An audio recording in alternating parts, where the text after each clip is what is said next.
Hi, good afternoon, everyone. You guys can hear me? Good afternoon. Good afternoon. All right, I'm just gonna share my screen and we're gonna start the lecture, okay?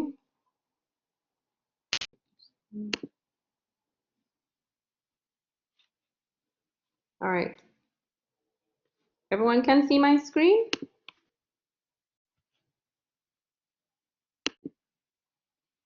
Everyone can see my screen? Yes, sir. Okay, all right, cool. So today we're gonna talk about conjunctival lesions that are important to you. Just a little introduction as to what exactly is the conjunctiva. Then we're going to talk about the signs and symptoms that patients will exhibit when they present with conjunctival pathology. We're going to look at infections, inflammations, some degenerations that are of salient importance to you, and we're going to look at this term called subconjunctival hemorrhage. Okay, so what is the conjunctiva? The conjunctiva is that transparent mucous membrane that we all see when we pull down on the lower lid to expose the inferior fornix, or we evert the lid to expose the back plate of the upper lid.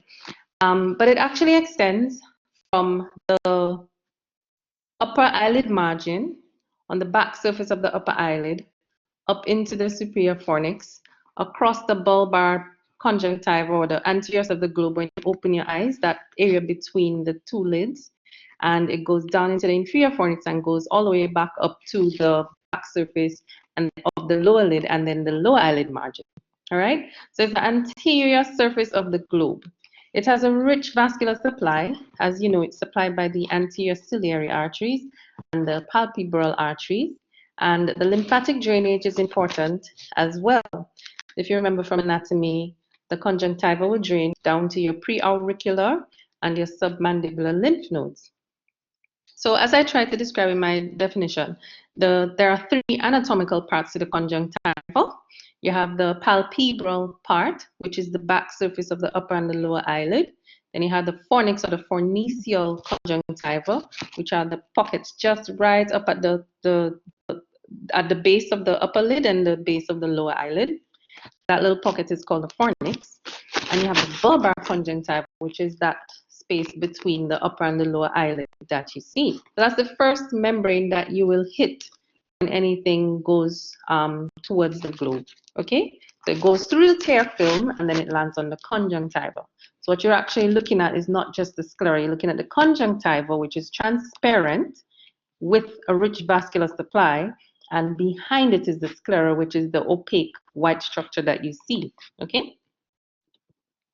So when a patient complains of conjunctival disease, they tend to have these signs.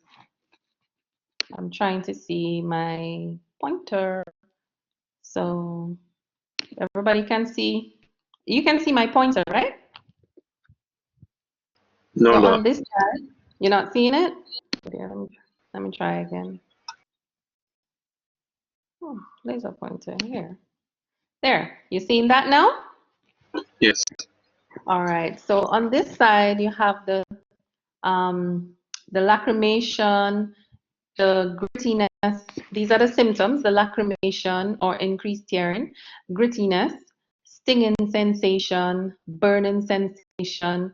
Patients will describe itching as well. And the symptoms that these patients tell you can actually give an indication of what is actually wrong with the patient just by taking a history, okay? Now on this side of the page, you have the signs that you will see. So patients will have hyperemia, and in hyperemia, all you have is dilation of the blood vessels. So you have dilated conjunctival vessels, and it gives the eye this diffuse redness. Okay, so the redness is not localized to one zone. It's a diffuse redness. It can actually be located in one zone depending on where the pathology is. But hyperemia is when you have dilated blood vessels, and it gives that red aspect to the eye. Okay, so it can actually be generalized, localized, or it can be circumcorneal.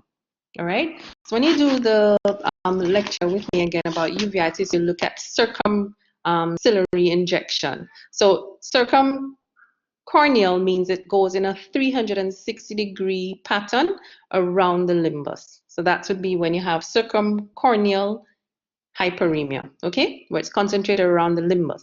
So it can be generalized, it can be localized, or it can be circumcorneal, okay? So another sign that you'll see in conjunctival disease is discharge. So discharge can have various characteristics. It can be watery, it can be mucoid, or it can be mucopurulent, all right, or just purulent. Now, depending on pathology again, you will see different characteristics. For instance, if you have a bacterial conjunctivitis, you'll expect to see a purulent discharge. If you have an allergic or a viral conjunctivitis, you will expect to see a watery discharge, okay? So when the patient has a discharge, it's important to ask them what the characteristics are. And hopefully, if you're lucky, you will actually see the qualities of the discharge in front of the patient if they haven't cleaned up the eye very well and come to you, all right? So another thing you'll see is papillae. Conjunctival diseases cause papillae. So papillae is another vascular response, but there's a raised lesion of edematous stroma, and it's centered by a blood vessel, okay?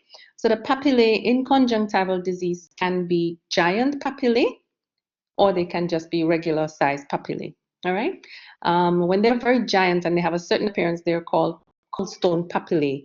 And I have a picture of that later on for you to see. And all of these you can actually see at the level of the eyelids. If you flip the eyelids, you can see it.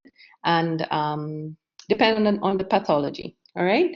You can also have papillae, giant papillae, for instance, can be located around the limbus. Sorry, not giant papillae. Papillae can be located around the limbus in an entity called, for instance, vernal keratoconjunctivitis, or the papillae can generally just be at the level of the tarsal conjunctiva, all right? So you can also have membranes when the patient has a conjunctival disease. These membranes can be true membranes, or they can be pseudomembranes. Now, how do you tell the difference? When it's a true membrane, it's very adherent to the underlying tissue. So if you see a membrane and you try to pull it off, and it's a true membrane, you'll see bleeding along with you pulling off the membrane. But if pseudomembrane, it's not very adherent, and once you pull it off, it's just going to come off easily without any bleeding of the conjunctival vessels behind it. All right? You can have your lymphadenopathy, or you can actually have scar tissue in the eye. Scar tissue in the eye is very important in entities like trachoma. But when you have these chronic and continuous inflammatory responses to conjunctival disease, you will start to see cicatrization of the conjunctiva. You can actually start to see blood vessels growing onto the cornea and certain levels of corneal opacity. The conj itself can grow onto the conjunctiva, carrying the conjunctival blood onto the cornea, sorry. So if the conjunctiva grows onto the cornea due to chronic inflammation, then you can have, you tend to have a lot of cicatrization as well, all right? And right, so these are some of the signs that you will actually see when you examine a patient with conjunctival disease, all right? So moving on, let's look at these infections. What are some of the infections that you can have in the eye? So when you have infections, you call it a conjunctivitis. When you have inflammations, depending on the cause, you can also be called a conjunctivitis. So we're going to go into the infections here. I put here infections and inflammations, but infections would be specifically bacterial, viral, and I went into a little bit more specific, like chlamydial. I'll go into a few more in terms of the infections. So let's look at what is a simple or acute bacterial conjunctivitis. So this is actually the most common ocular disorder that patients will present with. Okay, the etiology is usually the common pathogens in any other part of the body. So you have staphylococcal epidermidis, staphylococcal aureus, streptococcal pneumoniae, and Haemophilus influenzae. Okay, these are the most common pathogens that tend to cause a conjunctivitis, a bacterial conjunctivitis. So what happens is the patient will have direct contact with infected secretions and then touch the eye. All right, so then they start to have the symptoms of redness, grittiness, burning. They will have a discharge which will be purulent in nature, and they'll have conjunctival injection, and it usually can involve both eyes. It doesn't mean that it needs to be symmetrical in both eyes, but usually both eyes are involved, okay? So the patient will come to you looking somewhat like this, where they'll have, you see where this is the upper eyelid, this is the lower eyelid, and the distance here is the thickness of the eyelid. So you see that there's eyelid edema, upper and lower here, to the point that in the left eye, this patient can't open his eye spontaneously. So that's one of the symptoms of a bacterial conjunctivitis that can actually make you confuse it with an orbital or a preceptor.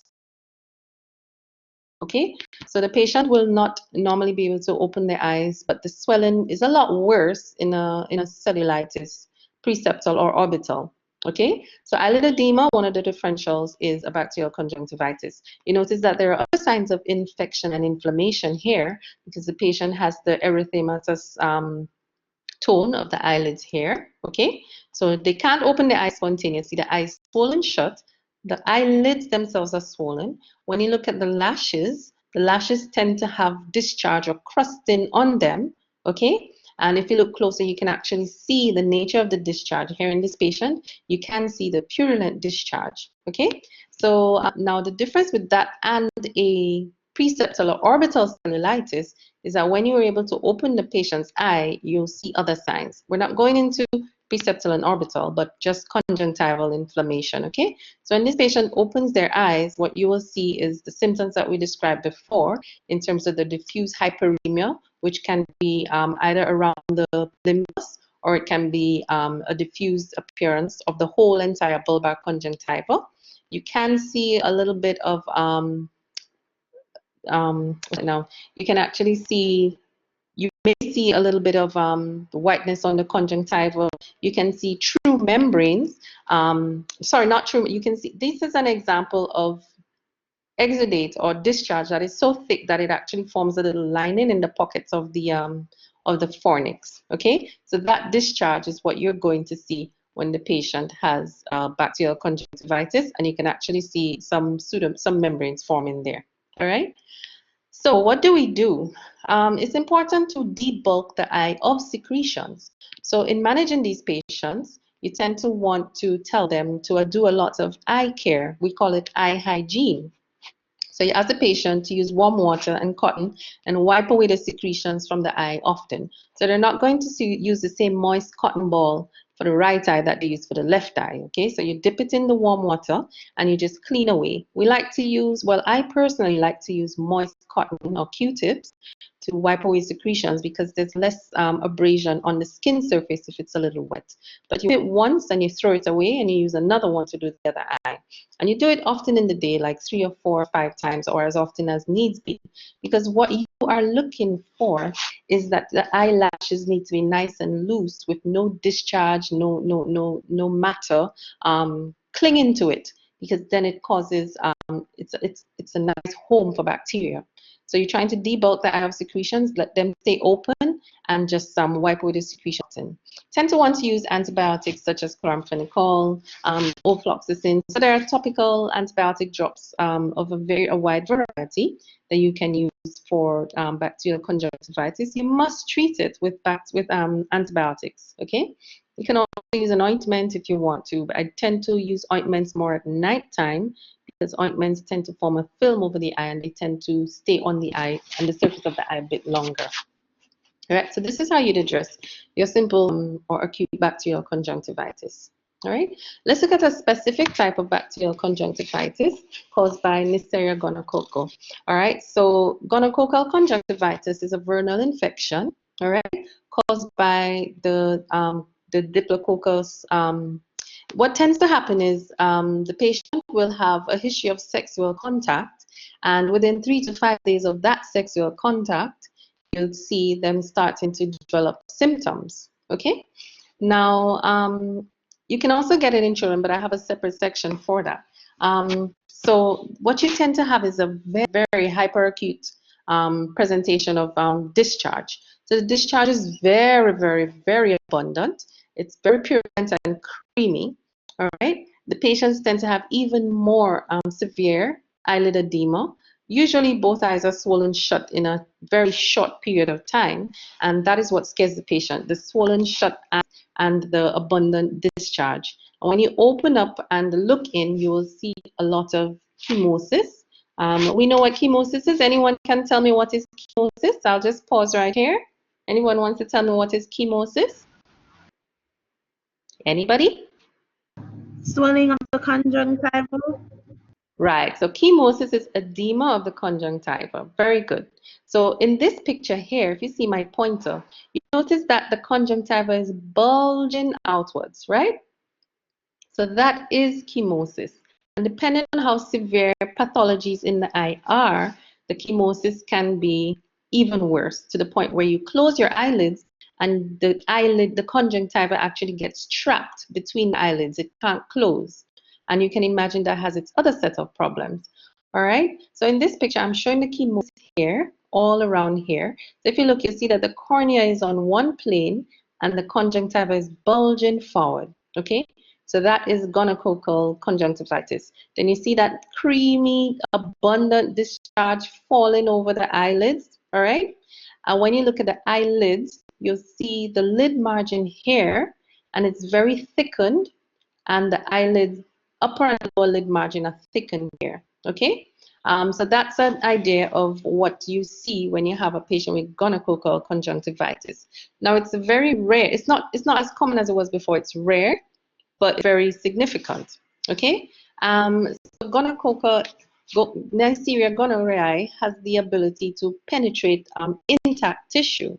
So what this means is that if you don't address the problem, the bacteria can actually go through an intact cornea and go further back into the eye, into the anterior segment, and cause other issues. So that's why you always have to look for corneal involvement in a case of, well, any case of conjunctivitis, but because it'll help clue you into how severe the bacteria is. But in Neisseria gonorrhoeae, you have to, it's one of the risk factors, okay? So you tend to, if the cornea is involved, you start to see corneal opacities and ulceration, so you have a corneal ulcer as well, all right? Now, you always try to swab these patients.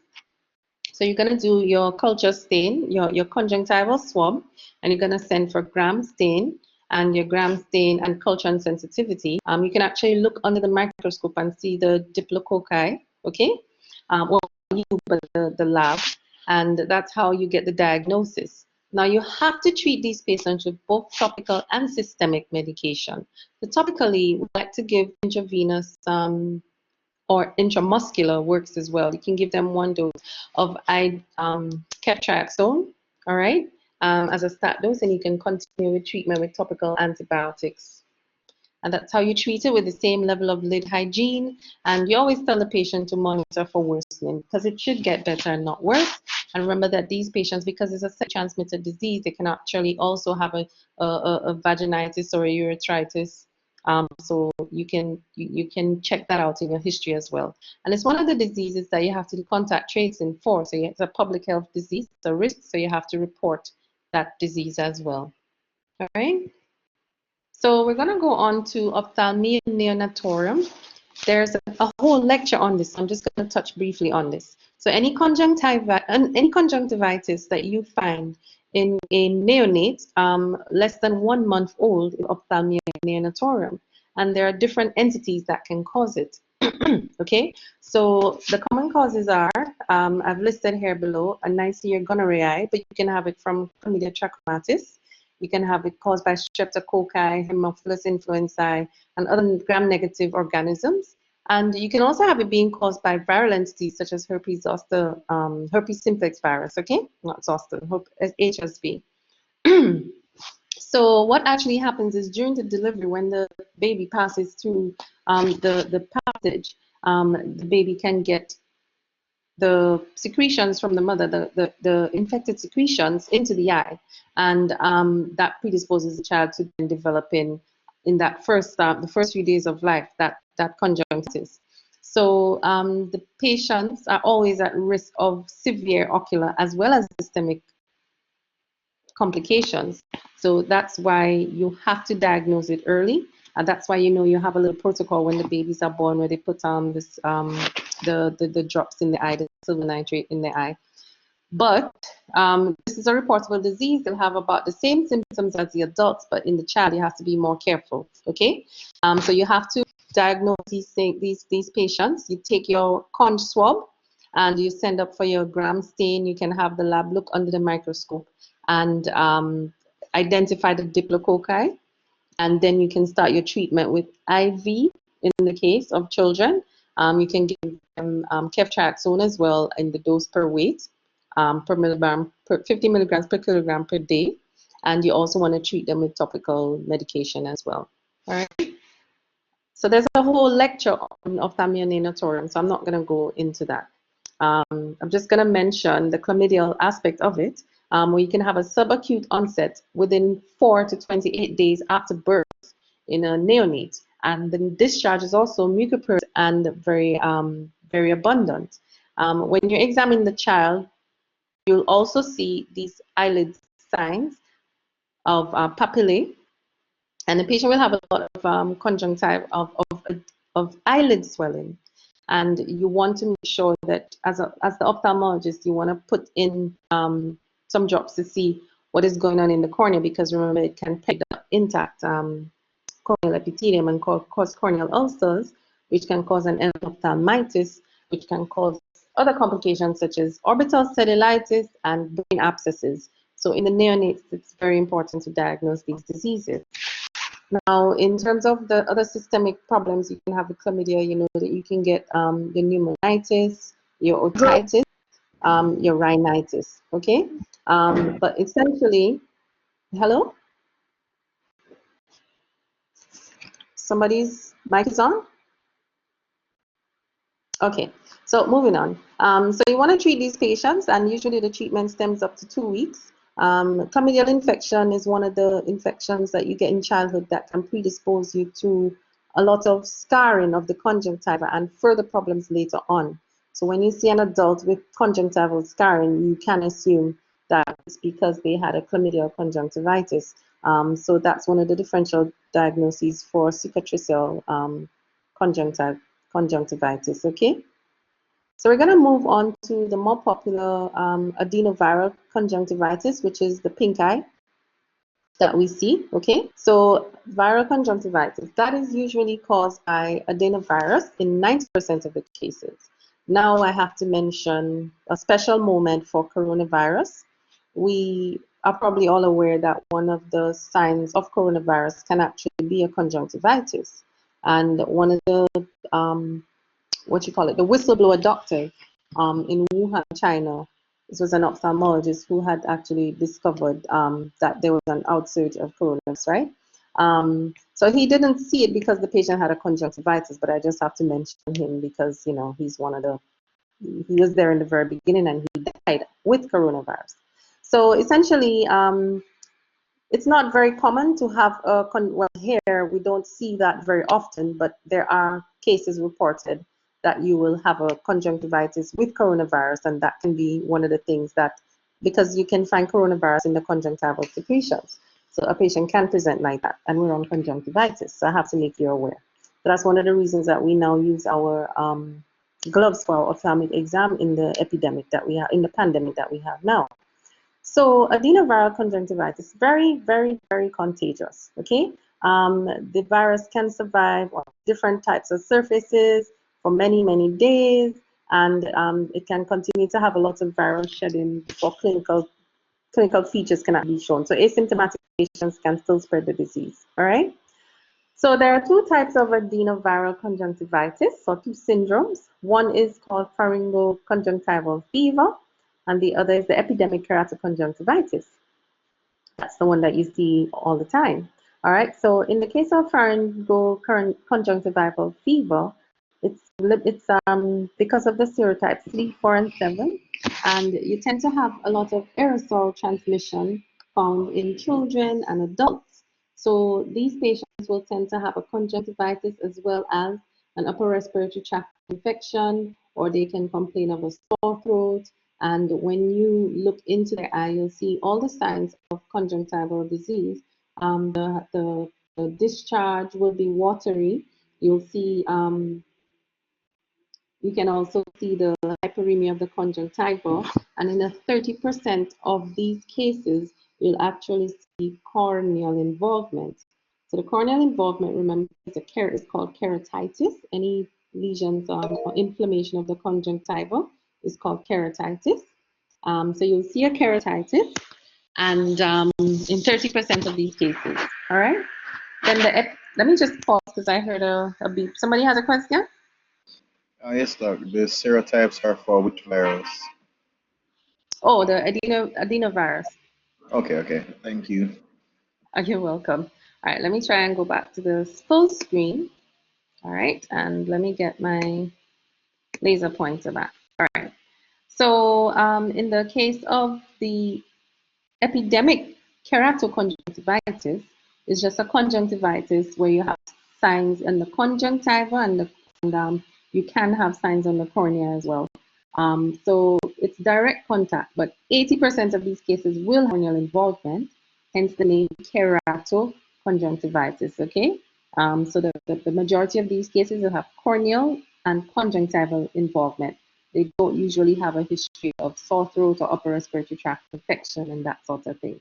All right. And this is the one that is responsible for the epidemics of pink eye because it spreads so quickly because the virus can stay on surfaces for so long. If one person comes into our eye clinic, for instance, and we don't have good cleaning techniques, you find that everyone that we examine in that slit lamp will have the disease. Or somebody comes to A&E and they touch their eye and they touch something and somebody else touches it, and then everybody or a lot of people on that one day or a lot of people in a classroom can have this infection of the conjunctiva, and that's how it spreads. Or everybody in one household and that sort of thing. Okay, so that's why it's the epidemic type. That's why you get these pink eye epidemics.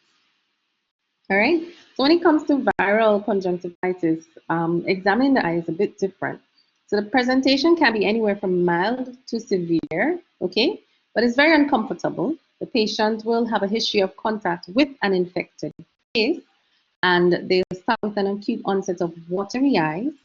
They'll describe a lot of burning, a lot of photopia, and depending on how watery the eyes, they can and how much discharge they have, they can actually have a blurring of their vision. All right. When you look at the examination of the eye, this is an example of the hyperemia I was trying to mention early in the lecture, where the conjunctival vessels are these, and it's a diffuse hyperemia. In a case of your adenoviral conjunctivitis, it's diffuse, okay, because these vessels become dilated. All right. Now this is the lower eyelid, so we do traction on the lower lid here, and you can actually see these round things. These are actually follicles. All right. So the difference between a follicle and a papule, the papule is surrounded by centralized by a blood vessel. In the follicles, you just have a raised lesion of edema. Okay. So you see follicles on the lower lid. You flip the upper lid, and you see follicles as well. So you tend to also swab. You send for your viral antigens, and you can send for your PCR. And unfortunately, with the pink eye, you tend to want to give supportive care because of the burning, the discharge, the running off. But because you have an adenoviral conjunctivitis, it doesn't mean that you can't get a secondary bacterial infection, okay? So the patient can get a secondary bacterial infection because people are always touching things, and then you have to add an antibiotic to the treatment. But normally you can use non-steroidal anti-inflammatory eye drops, such as Voltaren, to help with the pain and the discharge that the patient is having, and the frequent cleaning of the eye, not sharing the pillow, not the bed, trying to not touch the eye and touch anything. So frequent washing of the hands, frequent lid hygiene. So that sort of supportive care is what you offer a patient with a viral conjunctivitis, okay? Because you can't just give antivirals and let it go away. It's normally, what do you call it now? It's normally symptomatic or supportive care. All right, so this page was taken out of the Oxford Handbook of Ophthalmology, and it was just to kind of give a little contrast to you, comparing conjunctivitis of different entities.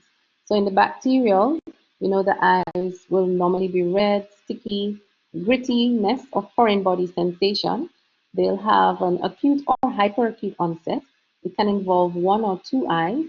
The patient will have a history of touching someone with infected secretions. Okay, so they will have touched somebody with a red eye. And the discharge is purulent. You have papillae, and you can have the lymphadenopathy. There's mild chemosis, but depending on the bacteria, remember we mentioned this, the chemosis can be mild or severe depending on the etiology. So when you look at viral conjunctivitis, this difference here is the discharge is watery, acute onset of on the uni or bilateral presentation, and the discharge is watery here, okay? And they will have follicles and not papillae. The chlamydial, well, we talked about this, creamy discharge, there's a history of sexual contact, the discharge is mucopurulent, and you've got follicles as well. I just put here the allergic conjunctivitis. If you look here, there's itching in the history or the symptoms, okay? So I'm gonna go on to that one next, but in allergic conjunctivitis, the main symptoms can be itching, redness, you can have the eyelid swelling as well. It can be bilateral. It's usually in a patient that has a history of asthma or a history of atopy, very sensitive, very frequent rhinitis or sinusitis. And in allergic conjunctivitis, the discharge is watery or it can be mucoid as well. And when you flip the lid, you see papillae. All right, so I'm going to go on because that was just a snapshot. So allergic conjunctivitis is extremely common. It's very seasonal, and to be quite honest with you, it never actually completely goes away, okay? So allergic conjunctivitis is caused by all of these types of conjunctivitis. The allergic is caused by a type 1 hypersensitivity action. So the patient complains of an acute onset of, or acute or subacute onset of watery discharge, redness, itching. Some people describe a lot of foreign body sensation, and this is why, okay? When you look at the next picture, the patient will also have chemosis of varying degrees, so it can be mild, moderate, or severe chemosis. The patient will have eyelid edema, and when you flip the upper and the lower lid, you'll see papillae. So you will see the edematous zone centered by a blood vessel, okay? Now in this picture here, this is a patient with what is called vernal keratoconjunctivitis. So you have these cobblestone giant papillae, and they're centered by blood vessels. And that's a different type of, that's a more severe kind of allergic conjunctivitis. Vernal keratoconjunctivitis, or VKC for short, is a more chronic form of allergic conjunctivitis, okay? And when you flip, you see these cobblestone papillae. And this now can, when the patient blinks, can actually scratch the surface of the eye and cause corneal ulcers, okay? Because it's constantly resting on the eyelid. You know, the upper eyelid, it usually rests about 2 to 3 millimeters before the below the superior limbus, and the lower eyelid rests just about at the limbus here, okay? So that can cause corneal ulcers in VKC, all right? That's a very extreme form of allergic conjunctivitis.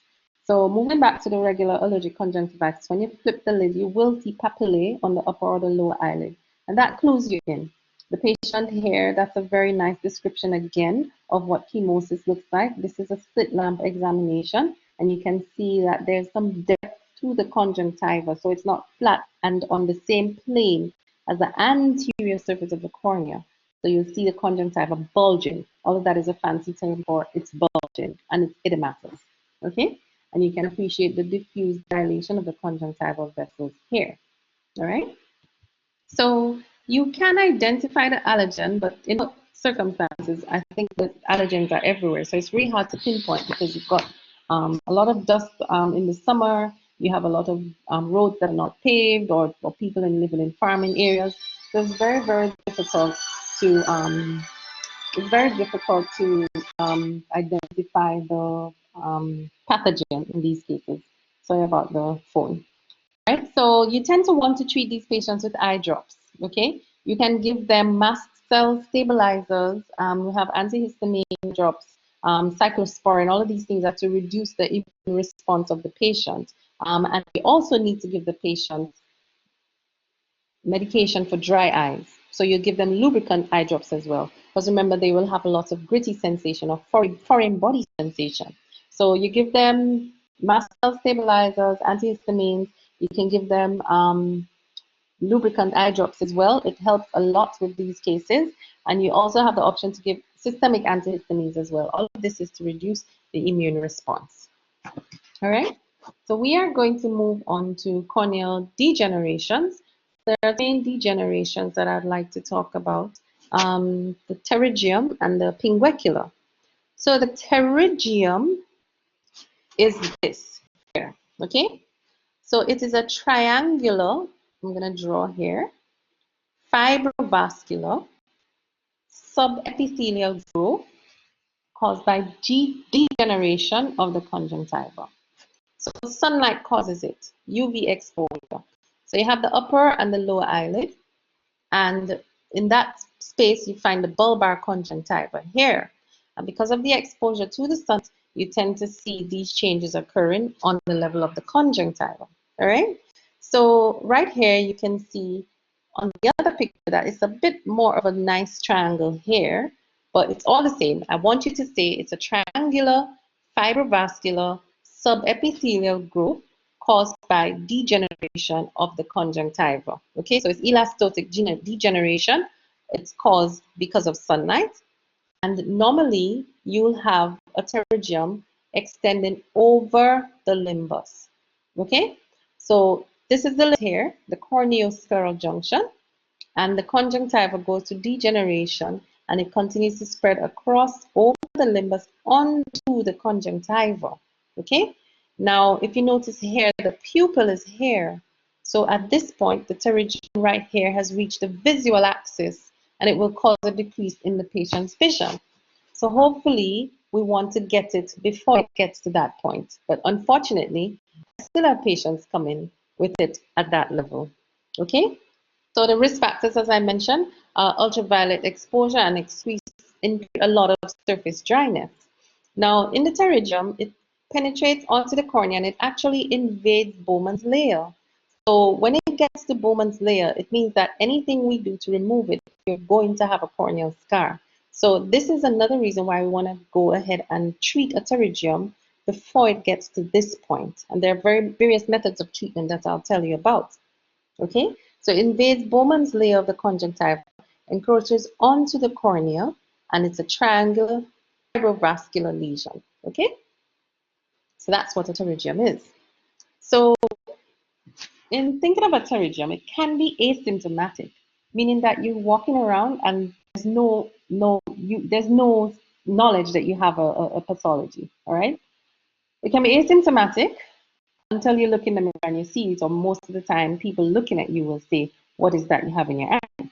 Okay, so it causes irritation, it causes foreign body sensation, it can have pains where you get an inflammatory response, so the eye will flare up and there'll be redness right at the location of the pterygium. That would be localized hyperemia, localized redness in the eye. Okay, and if it's there for a period of time and it encroaches on the visual axis, it can cause a decrease in your vision, but it can also, without reaching your visual axis, cause an astigmatism. Okay, so it changes the curvature of the eye and it can cause an astigmatism. And that sometimes can make it very difficult to give a patient glasses because of a pterygium.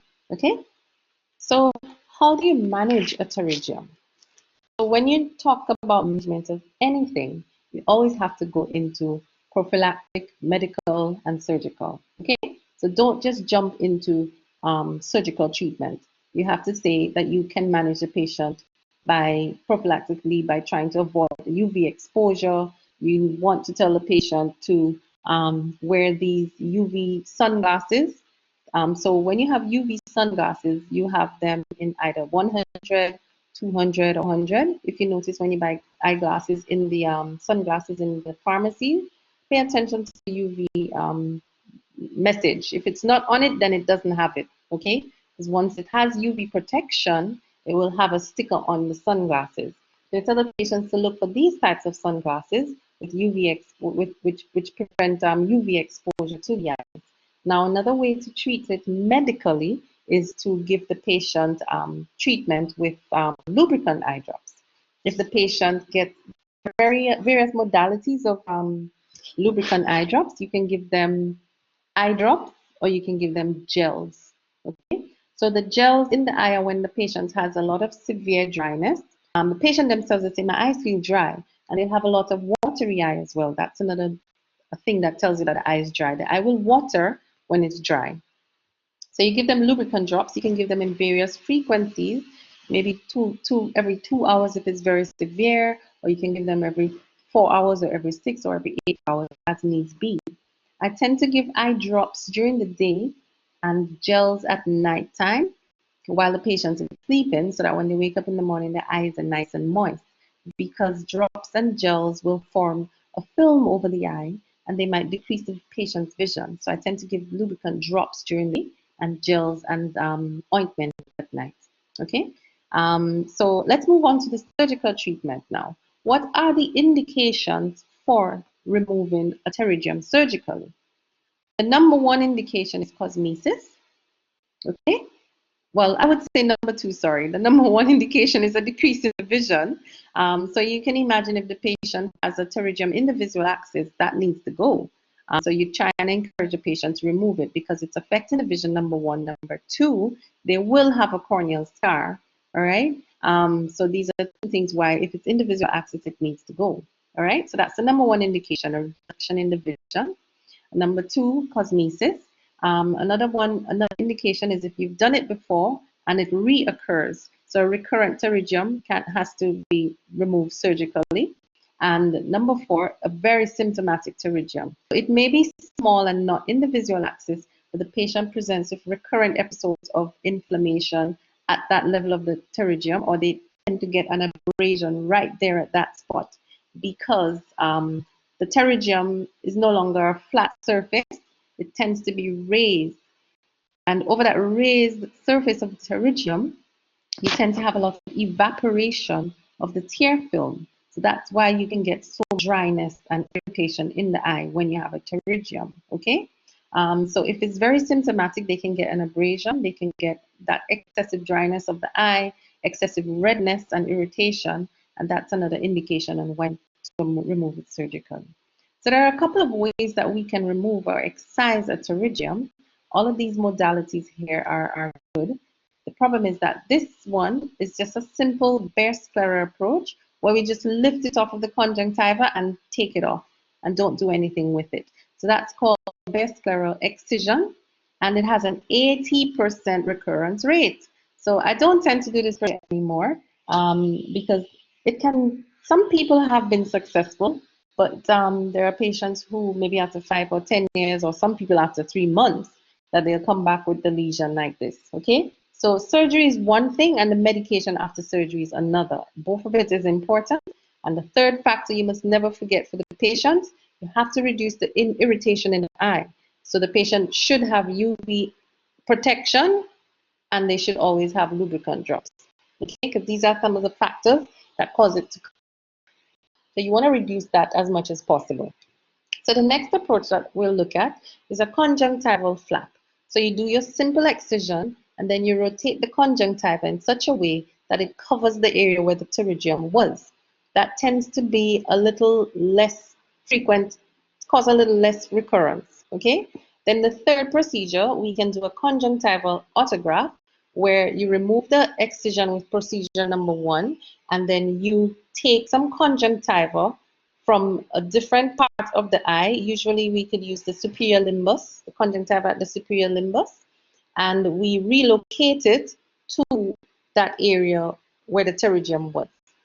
I don't think I mentioned, let me go back, that a pterygium normally occurs at the nasal or the temporal limbus, okay? So it can occur at the limbus between the upper and the lower lid. It usually occurs in the clock hours 6 and 9 o'clock. It's more common in the nasal limbus.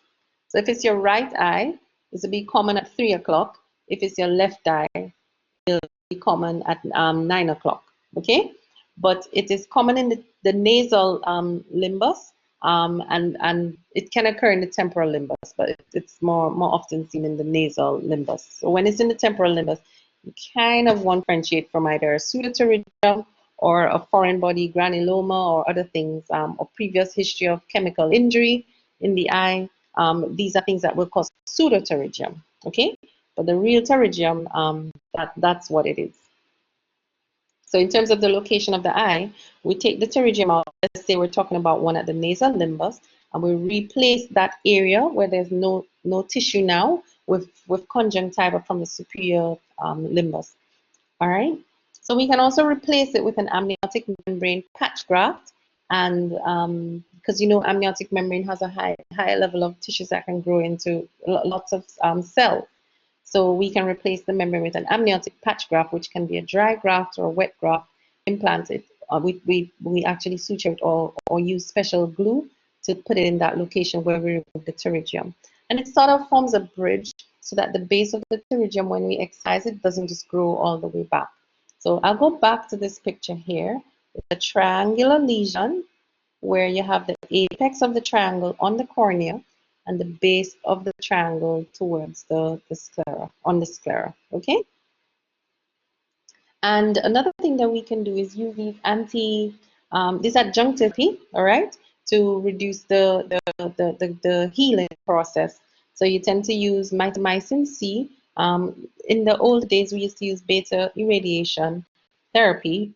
We tend to move away from that because chemical agents such as mitomycin C tend to work better and are longer lasting.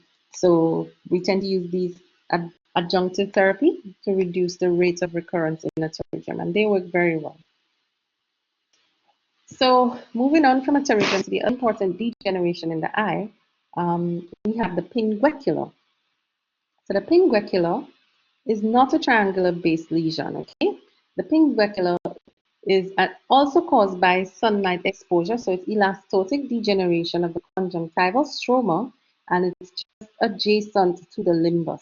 So it does not go over the limbus onto the cornea. It does not invade Bowman's layer, all right? You tend to see it as little yellowish white deposits on the bulbar conjunctiva, either at the 3 o'clock or the 9 o'clock position, all right?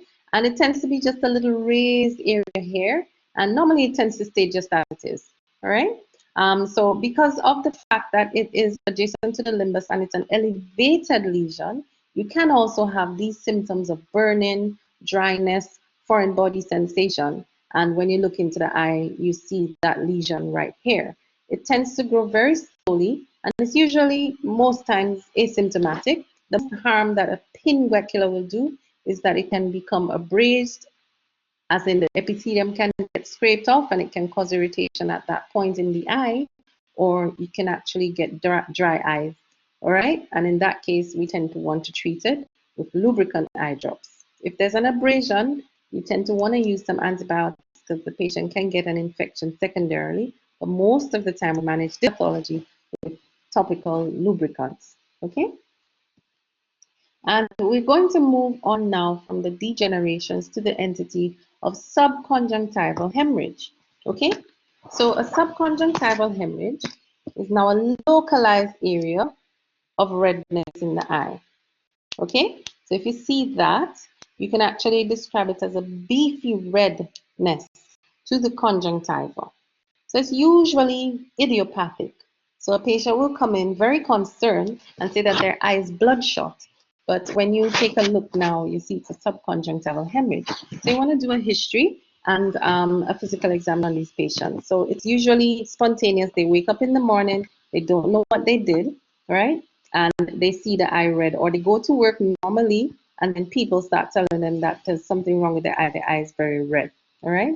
So the other causes of a subconjunctival hemorrhage, because it's idiopathic normally, but you can have it being caused from trauma. The patient can hit the eye or even scratch the eye on the pillow. You can have it induced by surgery. So if we do cataract surgery, my patients tend to have a subconjunctival hemorrhage because of the site where I do the anesthetic, or right where we do a cut on the eyeball to get into the eye itself, okay? If a patient has an episode of coughing, they can rupture one of the vessels, and you can have a subconjunctival hemorrhage. Anything that increases the Valsalva maneuver, like puffing or vomiting or straining to defecate, all of these things can cause a subconjunctival hemorrhage. Now, you can also have to rule out systemic diseases, especially in the elderly patients. Their high blood pressure, pressure can shoot up, systemic vascular diseases, and you also want to rule out what are the blood dyscrasias. Okay, so these are some of the things that you want to rule out. If there are blood dyscrasias, you won't just get the subconjunctival hemorrhage there. You'll also get you'll get hemorrhages on the retina as well. So you want to do a dilated exam on all of these patients to look and see the eye in its entirety. You never just look at the patient. You won't just look at the anterior segment or the outer surface of the eyeball. You want to dilate these patients and do a thorough medical examination. In treatment of the subconjunctival hemorrhage, it usually resolves spontaneously. So you do not need to treat these patients. After I give my patients up to 14 days. Some people take a little longer, give or take, but usually in 14 days it tends to go away. So you tend to just reassure the patient if you don't find anything.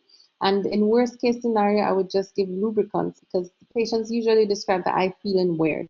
All right, but once you rule out infection, and inflammation, a degeneration, blood dyscrasias, any maneuver that increases the Valsalva maneuver, coughing, straining, that sort of thing. Once you rule out all of the grotesque etiologies, then you can reassure the patient and just give them some lubricants if they insist, but you don't need to give anything. So don't prescribe steroids, don't give anything, just give them lubricants, okay? So that I think is the end of my lecture. I'll open it to any questions. You guys have any questions? Hi, Doc. What was the Mm-hmm. other name for the subconjunctival hemorrhage? A beefy red blot or spot? It's just a beefy redness of the conjunctiva. It can be localized to a certain region. So if you notice in the picture here, it's actually localized to this zone here. And what tends to happen when it starts off as a little small spot, and because there are no septae or divisions in the subconjunctival space, if it starts, for instance, at this zone, it's not going to stay there. So it starts small and it will start to spread because there's nothing limiting the spaces there. So it tends to get a little worse before it gets better. And if you notice in the picture, there's one coloration here. You notice that's a little yellow, a little clearer, as opposed to inferiorly here. That looks like when it starts to color, it changes color. So with deep red, then it gets a little purple, then it gets a little yellow, and the yellowness spreads. And as it loses the heme in the bleed, then it starts to change color and clear up little by little. So it's just a beefy redness of the conjunctiva, or patients can describe it as a bloodshot. You know, it's like a little bloodshot place in the eye. Just like when you get punched in the eye and you have a ecchymosis, it's the same theory because orbital trauma, a punch in the eye, basal orbital floor fracture, or any type of orbital fracture, you can see a subconjunctival hemorrhage too. All right. Surgery, a cataract surgery, glaucoma surgery, a squint surgery. In squint, you know, we operate on the muscles, so you see a localized area here of redness, redness. It depends on the patient in front. So it can be a diffuse redness based on the pathology or the etiology, or it can be a localized redness. For instance, if I gave the patient antibiotics right in that spot under the conjunctiva, then that's where it will be and stuff like that. So the history is what determines, and the way the patient presents will actually determine the architecture of the hemorrhage. All right. Any other questions?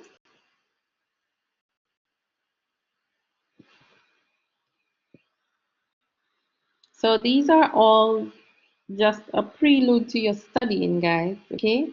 We can never give you all the information that you need for all the topics in ophthalmology. So you have to do some more reading.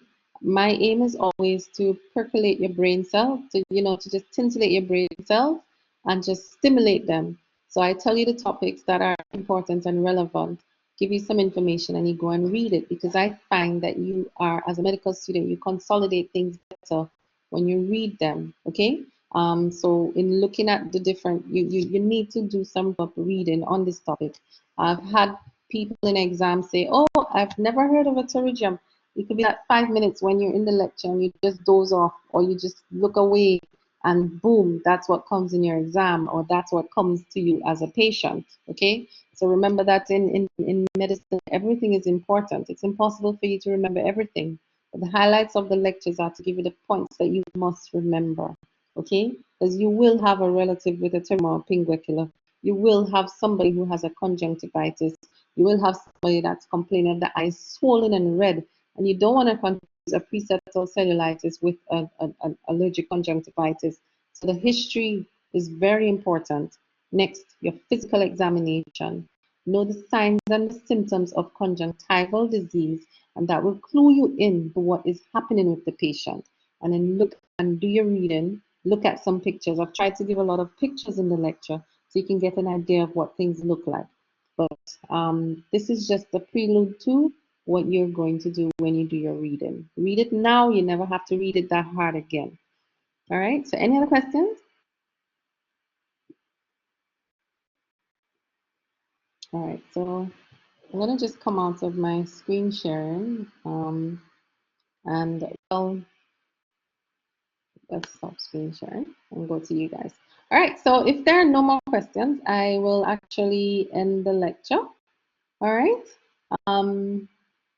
So I think my next lecture with you, I will apologize for last week. We missed the uveitis. I wasn't feeling well. So we have rescheduled that one for, I think it's the 8th of October. All right? All right. So thanks very much, guys. Thanks, Doc. Thank you, Doc. All right. So do some reading. Thank you and goodbye. Thank you, Doc. All right then. Bye. Thanks, Doc. You too, guys. Stay safe and COVID free.